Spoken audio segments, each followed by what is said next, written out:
Hi, welcome to our session, GitOps for API Management. I'm Christine Robinson, and this is Maxi Ott. Today we want to tell you about our experience developing and deploying API management for a large company, and hopefully give you a few insights and inspiration for how you could adapt this in your organization. First, a few words about us and where we work. So we're both senior consultants at Objektkultur Software, a German consulting and software development firm whose passion is understanding the needs of customers and being able to deliver added value as quickly as possible. As a Microsoft solution partner, our consultants have special expertise in Microsoft products. So I originally trained in mathematics in the US and made the shift to IT when I moved with my family to Germany and then joined Objektkultur in 2021. Since then, I've been involved in a number of projects with a focus in integration, automation, and infrastructure as code. So enough about me, Maxi. Yeah, hi from my side.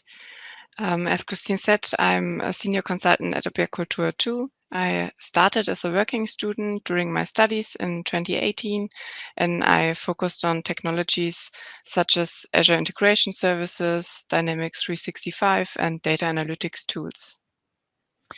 Great. So now onto the interesting part. We've been part of a team based in a large international corporation that has hundreds of applications with a wide range of internal and customer-facing business needs. And as part of a digitalization and API-first strategy, they made the decision to introduce Azure API management. And our team was tasked with planning, introducing, and maintaining this for the company. So, of course, we had requirements that are unique to this organization, but in general, they're fairly universal. So, first requirement, speed. We want to be able to bring new features into production quickly, and we want our API developers to be able to publish and change their APIs quickly. This means that our processes need to fit into the tools and workflows that the developers are already familiar with.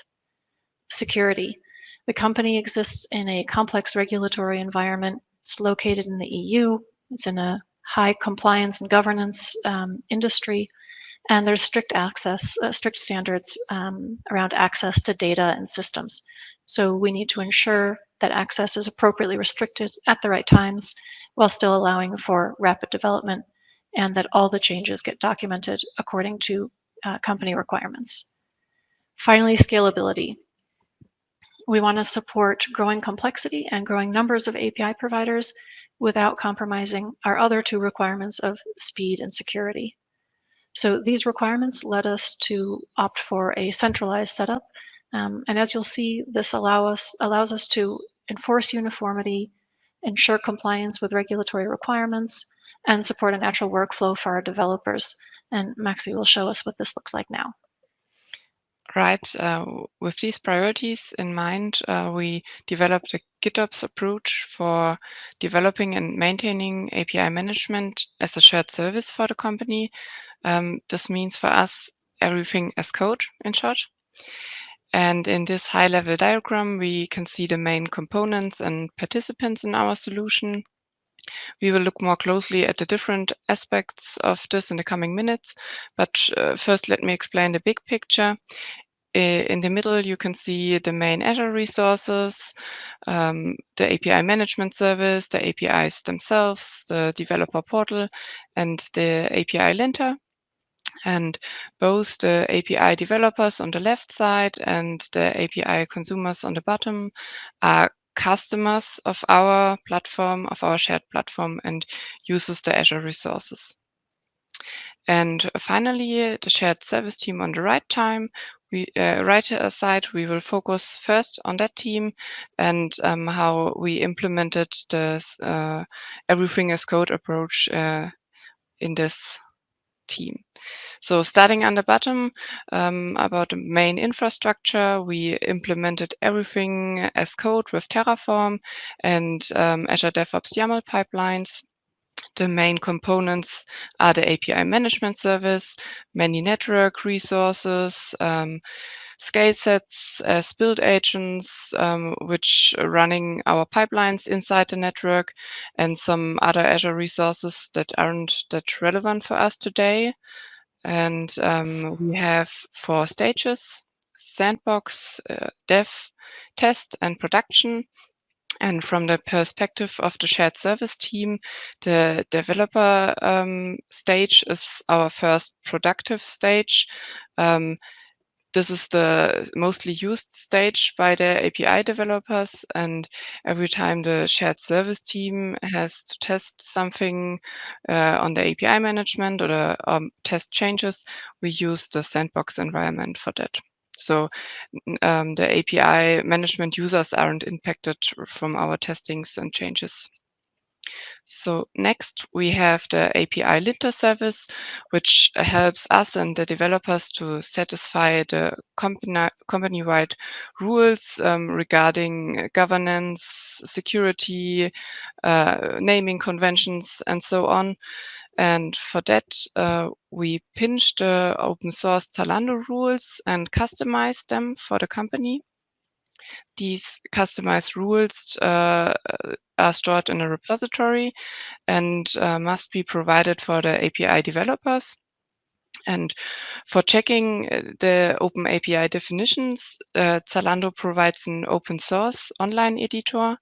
And we use this online editor, deployed it to Azure, running on an Azure app service, and linked it to the developer portal. So the developer portal is already used by the developers, and they can see the online editor and the rules in the portal. So next slide, here we can see the online editor. We can paste the open API definition on the left side, validate it, and see on the middle, see the violated rules. Some short description about the rule, and by clicking on the rule, we can see the rule description from the rule and helpful examples for the open API definition.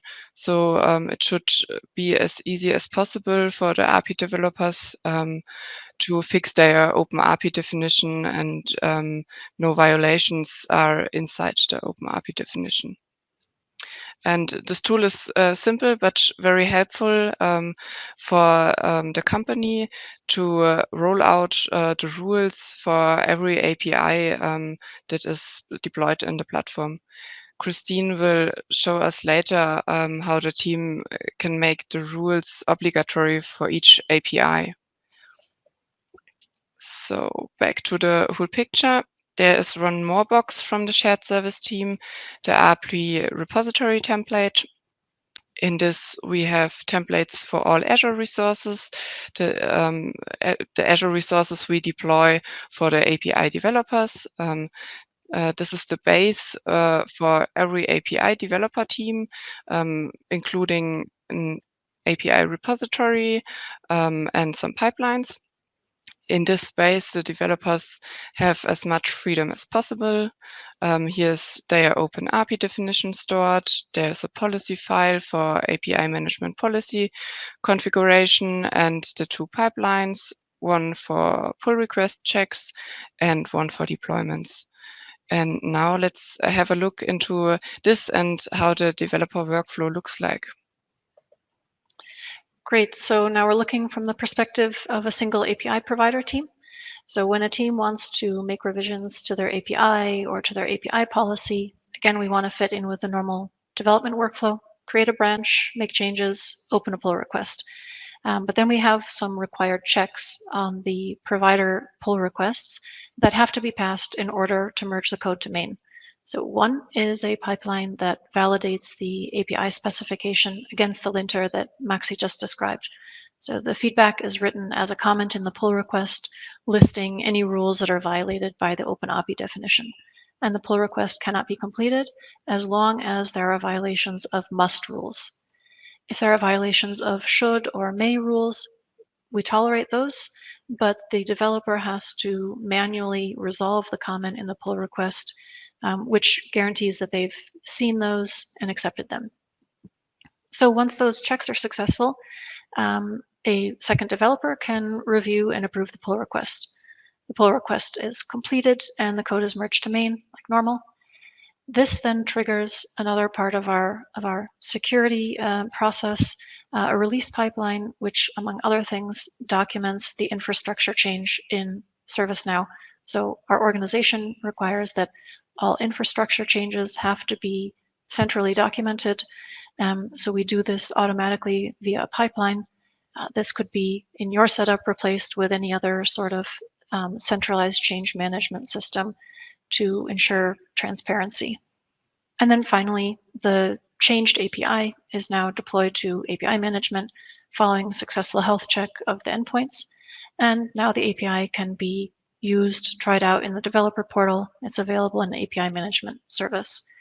So with that, we have a process that brings APIs to production that fits right in with the usual workflow of the developers while enforcing compliance with organization and industry standards. Okay, this raises the question, who is allowed to do all these things? Who can make changes in the developer repository, make pull requests, etc.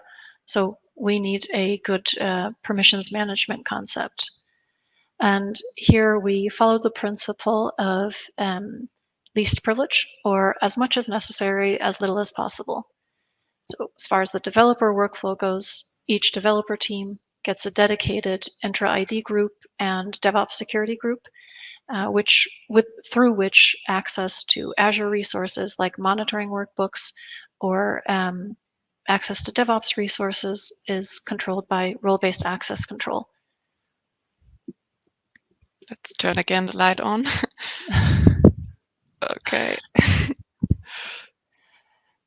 Okay, I'll start over at that spot. So as far as the developer workflow goes, each developer team gets a dedicated Entra ID group and DevOps security group. API-specific resources like monitoring workbooks are granted via role-based access control only to members of that Entra ID group. And within Azure DevOps, only members of the DevOps security group get permissions to merge changes in the provider repository, approve pull requests, start pipelines, etc. Moreover, the API provider, not our shared service team, is the owner of its own group. So we create the group, but they're responsible for managing the membership. A designated owner and approver has to approve any request for membership. In this way, the security of their own resources remains the responsibility of the resource owners, but it's enforced and centrally technically rolled out by our team.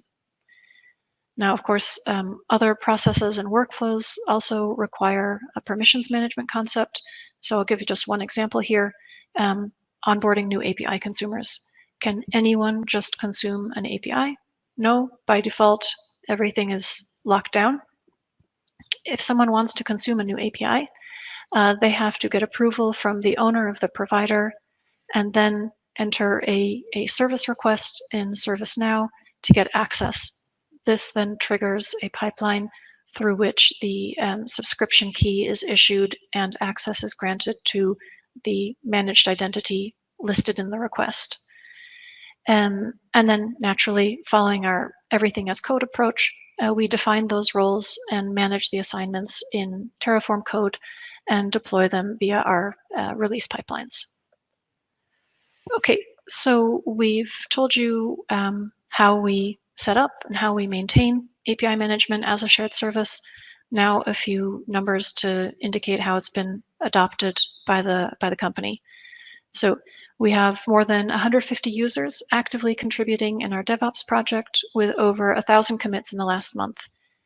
We manage 4 stages, as Moxie mentioned, 3 of which are used by our customers, and in 2 Azure locations.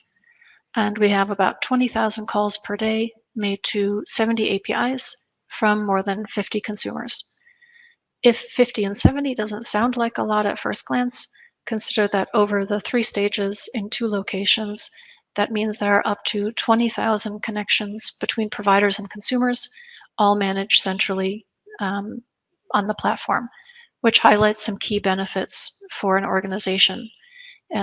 Everything is centrally cataloged in the developer portal. All these APIs and connections are guaranteed to satisfy standards and security rules. There's a high level of transparency and traceability regarding which data is being consumed by whom. And finally, everything is centrally documented and connections can be suspended one at a time if needed. And then all of this is developed and maintained by a small core team. Yeah, and finally, we want to point out that although our use case was for a large organization, you can adapt the pattern for small or mid-sized companies. All the advantages that Christine just mentioned hold just as true. Moreover, the same pattern can be implemented with a different tool stack. For example, use Bicep instead of Terraform for infrastructure, or use Jenkins instead of Azure DevOps pipelines for CI/CD. So before we wrap up, we want to leave you with a few interesting links. One of them is API Ops repository from Microsoft. This is very similar to our solution and fits if you only need API management as an organized platform service.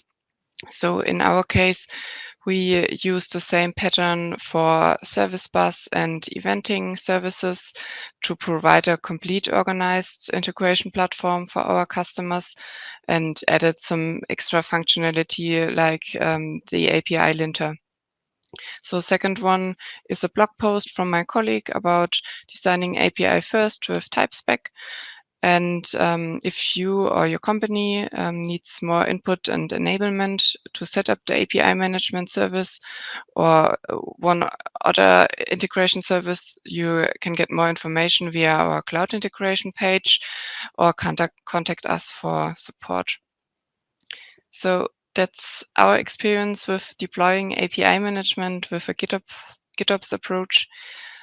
We hope that we are able to provide you with some insights and inspiration for how this could look like in your organization. So thanks for your time and attention. If you have any questions or feedback, please feel free to reach out to us.